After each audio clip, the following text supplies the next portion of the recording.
Et puis dans le Congo central, l'état-major, commandement du commissariat provincial de la police nationale est parvenu à mettre la main sur une trentaine des présumés hors la loi. Certains parmi eux ont été surpris en flagrant délit en train de consommer des produits prohibés à l'instar du chanvre. Une dame et une jeune fille des fournisseuses ont été appréhendées par les éléments de l'unité GMI, groupe mobile d'intervention sous la supervision du commissaire provincial adjoint de la police nationale du Congo central en charge de la police administrative, le commissaire supérieur principal Blaise Mboula. Un reportage de Dadi Simbadio.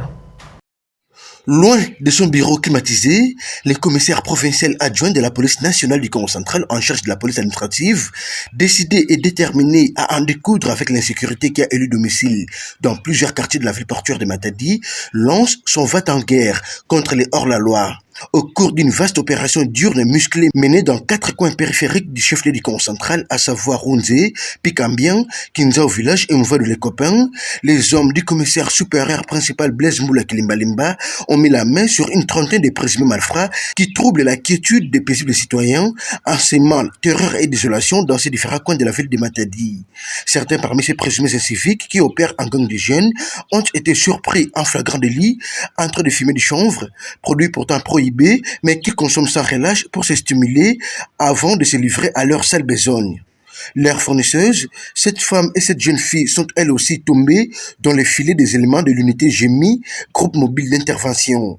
La plupart de ces gangs de jeunes étaient dans le viseur de l'état-major commandement du commissariat provincial de la police nationale du Congo central sur base des renseignements fiables, avec des physiques truffées de tatouages tels que sur le thorax de cet adolescent où on peut lire « Enfant criminel », le commissaire provincial adjoint chargé de la police administrative n'a aucun doute sur la menace que représentent ces jeunes gens. Après leur identification, ils ont tous été mis à la disposition des officiers de police judiciaire pour les verbaliser et placer en garde à vue avant de connaître chacun son sort. Pour le commissaire supérieur principal Blaise Mboula Kilimbalimba, qui a salué la bravoure et le professionnalisme dont a fait preuve ces hommes, la série va se poursuivre dans tous les quartiers de la ville de Matadi afin de mettre hors état de nuire les auteurs d'actes inciviques.